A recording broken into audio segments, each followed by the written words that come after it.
Salut et bienvenue dans New Deal, le podcast Slate IFRI TTSO qui décortique l'actualité américaine en compagnie de Laurence Nardon, responsable du programme USA à l'IFRI. Bonjour Laurence. Bonjour Romain. Alors Laurence, la France connaît un moment de fierté cette semaine car elle est l'invitée de la première visite d'État organisée par l'administration Biden. Le couple Macron est arrivé à Washington ce mardi 29 novembre, il y a un dîner d'État à la Maison-Blanche jeudi 1er décembre et le président se rendra en Louisiane vendredi. Cette invitation fait sans doute partie de la réponse au camouflet AUKUS de septembre 2021. Vous vous souvenez, lorsque nous avons appris que les Américains avaient monté une alliance militaire en Indo-Pacifique sans nous, et qu'en conséquence, on avait perdu un juteux contrat de sous-marin avec l'Australie. Bon, bien entendu, depuis, avec la guerre en Ukraine, la situation géopolitique a évolué, et il est temps de faire le point sur les grands enjeux de la relation franco-américaine et peut-être plus largement sur la relation Union européenne-États-Unis. Alors, Laurence, cette semaine, vous qui savez tout, de quoi Joe Biden et Emmanuel Macron vont-ils se parler ? La visite d'État de cette semaine, c'est certes la première pour l'administration Biden, mais c'est la seconde pour Macron, qui avait déjà été reçu au printemps 2018 par Donald Trump. On peut supposer que l'ambiance sera assez différente cette fois-ci.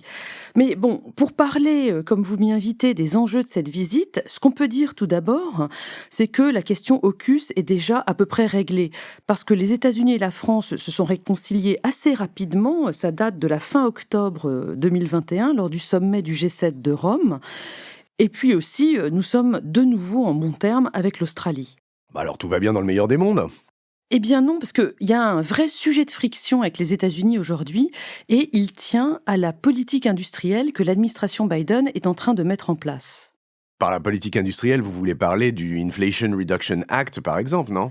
Oui, si vous entendez parler de l'IRA dans le journal ces temps-ci, ça n'est plus l'armée républicaine irlandaise, c'est effectivement le Inflation Reduction Act, cette grande loi qui met en place des crédits d'impôt et des subventions à hauteur de 370 milliards de dollars pour, entre autres, la fabrication aux États-Unis de véhicules électriques.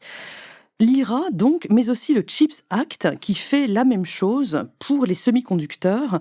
Et là, on parle d'un montant de 280 milliards. Ces deux lois, qui sont donc portées par l'administration Biden, ont été votées au mois d'août. Alors, je dois vous avouer que j'ai toujours parlé de ces lois de manière très positive parce qu'il me semblait qu'elles dessinaient une politique industrielle très vertueuse aux États-Unis, avec le retour de l'emploi pour l'école bleue, un tournant dans la lutte contre le changement climatique, une lutte contre les avancées technologiques de la Chine, etc. Et là, vu la construction de votre phrase, vous allez m'annoncer que vous avez changé d'avis. Oui, parce que ce point de vue, il est beaucoup trop focalisé sur les États-Unis. Vu d'Europe, ces lois, elles ne sont pas du tout aussi positives parce que ce sont des subventions qui faussent la concurrence. Certaines entreprises pourraient être tentées, à vrai dire, elles sont déjà tentées, de renoncer à leurs projets en Europe pour aller s'installer aux États-Unis et bénéficier de ces incitations fiscales. On parle de 9 milliards d'euros d'investissement et de la création de 10 000 emplois prévus en Europe, mais qui bougeraient aux États-Unis. Ça représente plusieurs gigafactories de batteries électriques. Alors qu'est-ce que vont se dire Macron et Biden sur ces sujets qui fâchent ? Le président et toute la délégation française derrière lui vont essayer de négocier un assouplissement de cette nouvelle politique américaine clairement protectionniste. Mais de quels arguments vont-ils user ? À l'évidence, il va être très difficile pour la France de convaincre un interlocuteur qui est beaucoup plus puissant et qui défend, c'est bien normal, ses propres intérêts. C'est le moment de dire que c'est vraiment seulement au niveau européen qu'on pourra discuter d'égal à égal sur ces sujets avec les États-Unis. On pourra mettre sur la table le marché européen de 450 millions de consommateurs et puis la puissance normative de l'Europe qui non seulement édicte des standards, mais peut aussi décider d'amendes et de sanctions contre des entreprises américaines. Souvenez-vous, sous Trump, qui détestait l'Union européenne, les 27 avaient bien fait bloc et réussi à tenir tête. Et c'est pas parce que Joe Biden aujourd'hui est beaucoup plus sympathique qu'il faut arrêter d'agir d'une seule voix. Soit, mais enfin bon, mettons que l'Europe parle d'une seule voix, ce qui est quand même une sacrée hypothèse. Que peut-elle dire pour éviter le retour du protectionnisme aux US ? Eh bien, on peut dire 3 choses. D'abord, que les subventions de l'IRA et du CHIPS Act sont certainement contraires aux règles de l'OMC. L'Organisation mondiale du commerce. Deuxièmement, l'Union européenne peut également menacer d'être un petit peu moins constructive lors du prochain Conseil pour le commerce et la technologie. C'est le TTC, ce forum qui a été créé récemment entre l'Union européenne et les États-Unis pour discuter de ces sujets technologiques, justement. Et ça tombe bien, la prochaine réunion a lieu les 4 et 5 décembre, c'est-à-dire la semaine prochaine. On pourrait imaginer que l'Union européenne tape un peu du poing sur la table lors des échanges. Mais troisièmement, la menace la plus sérieuse, ce serait certainement de suspendre la reconnaissance par l'Union européenne du Privacy Shield américain. Alors, vous savez, Romain, en Europe, on a le RGPD, le Règlement général de protection des données, un système qui vise à protéger justement les données privées des internautes lors de leurs agissements en ligne. Aux États-Unis, il n'y a pas vraiment un équivalent aussi sérieux et du coup, les entreprises américaines du numérique sont très gênées pour développer leurs activités en Europe. Il est question que l'Union européenne reconnaisse que les protections qui existent actuellement aux États-Unis, le Privacy Shield, sont équivalentes à celles qu'apporte le RGPD. C'est une reconnaissance qui est totalement unilatérale de la part de l'Union européenne. On n'est pas du tout obligé de le faire et donc on pourrait dire qu'on va renoncer, suspendre cette reconnaissance. Ce serait évidemment très gênant pour toutes les entreprises américaines du numérique. Et alors ce levier dont on pressent la puissance, ce levier-là, il peut marcher ? Écoutez, je n'en sais pas plus que vous, on va voir, mais dans tous les cas, il faut aussi que l'Union européenne lance en interne une politique de subvention équivalente à celle que lancent les États-Unis avec ces nouvelles lois dans les filières des batteries électriques, des semi-conducteurs, etc. Alors ce serait un renoncement aux principes de libre-échange qui, vous le savez, sont très importants pour l'Union européenne. C'est pour ça d'ailleurs qu'un certain nombre de pays du nord de l'Union ne sont pas d'accord a priori. Mais quand même, l'Union européenne pourrait mettre en place des choses qui existent déjà, par exemple les clauses d'alignement, qui sont autorisées par exemple pour la recherche et développement ou la filière climat. On pourrait faciliter leur application et les élargir éventuellement à d'autres domaines.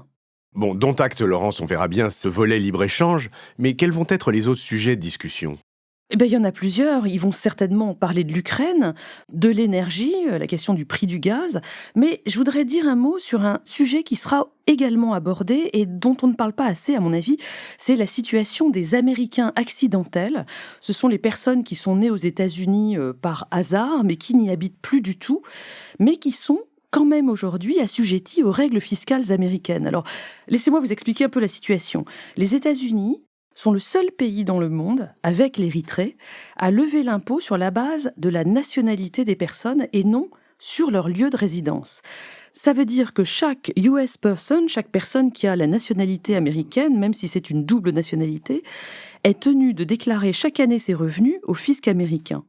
Et le cas échéant, si elles sont moins imposées dans le pays où elles habitent, elles doivent verser la différence au fisc américain. Cette règle que je viens de vous décrire, elle n'était pas appliquée très sérieusement jusqu'en 2010. Mais sous Obama, les États-Unis ont adopté la loi FATCA, Foreign Account Tax Compliance Act, pour lutter contre l'évasion fiscale. Cette loi, elle exige des banques étrangères qu'elles signalent au fisc américain tous les comptes bancaires détenus chez elles par des personnes qui ont la nationalité américaine. Alors, c'est très bien pour rechercher les adeptes de l'évasion fiscale, mais c'est injuste, absurde pour les Américains accidentels qui, sans se douter de rien, ont, depuis 2010, beaucoup de mal à ouvrir un compte en banque dans leur pays, ne peuvent plus souscrire à certains produits financiers parce qu'ils sont contraires aux règles financières américaines, ou enfin, c'est un autre cas qu'on m'a signalé, ils ne peuvent pas se faire embaucher par une entreprise sensible parce qu'ils peuvent représenter un lien juridique avec les États-Unis, à cause duquel cette entreprise se retrouve soumise à la loi américaine. On retrouve là tous les fondamentaux de la question de l'extraterritorialité du droit américain, qui devient une véritable menace pour la conduite des affaires dans le monde entier. Et là encore, Romain, une position commune des Européens aurait plus de poids. Oui, là-dessus, vous connaissez mes doutes, mais je voudrais terminer sur notre conversation sur une note plus légère, un peu plus sympathique. J'ai noté que le couple Macron se rendait en Louisiane, un État historiquement lié à la France. Qu'est-ce que vous pouvez nous dire sur cette dernière étape du voyage présidentiel ? C'est la 3e visite d'un président français dans cet État. De Gaulle y a été en 1941 et Giscard en 1976. Macron n'était même pas né. On annonce que le président va lancer un fonds pour l'enseignement du français. Il va aussi rencontrer le gouverneur de Louisiane, John Edward Bell, pour discuter avec lui des problèmes climatiques. La Louisiane est touchée régulièrement par des cyclones. Le président va célébrer aussi les traces de la présence française très ancienne dans la région, le cajun, le créole. Peut-être aussi qu'il parlera du droit de Louisiane, qui reste marqué par le Code Napoléon. Ça, c'est une référence pour ceux qui ont vu Un tramway nommé Désir, le film d'Elia Kazan, 1951. Ou lu le livre de Tennessee Williams. Mais pour les auditeurs qui veulent en savoir plus sur l'exploration par les Français des territoires américains inconnus au XVIIe et XVIIIe siècle, un sujet qu'on ne connaît pas assez bien en France mais qui est vraiment passionnant, j'ai un conseil de lecture. C'est l'ouvrage des historiens Gilles Havard et Cécile Vidal, Histoire de l'Amérique française, qui est sorti chez Flammarion en 2019. Franchement, c'est génial. Ah, j'aime bien vos conseils de lecture, Laurence. Je vais immédiatement me précipiter sur Amazon. Enfin, pas sur Amazon, parce que mes données vont partir aux États-Unis où elles sont tripatouillées. Donc, je vais aller à la Fnac ou encore mieux chez mon libraire. Et comme d'habitude, respecter à la lettre vos conseils. Et sur ce, je me réjouis de vous retrouver la semaine prochaine. Je pourrais encore donner 2 références à nos auditeurs. On a déjà traité des relations US-France dans 2 autres épisodes. Un premier en janvier 2021 où on parlait de la présence ancienne des Français aux États-Unis. Et un second en avril dernier, 2022, à propos des traditions anti-américaines ou pro-américaines qui existent en France. C'était à propos des candidats aux présidentielles françaises. Sur ce, moi aussi, je vous dis au revoir, Romain. À la semaine prochaine. New Deal chaque semaine sur Slate, TTSO, Lifree et sur vos plateformes de podcast préférées.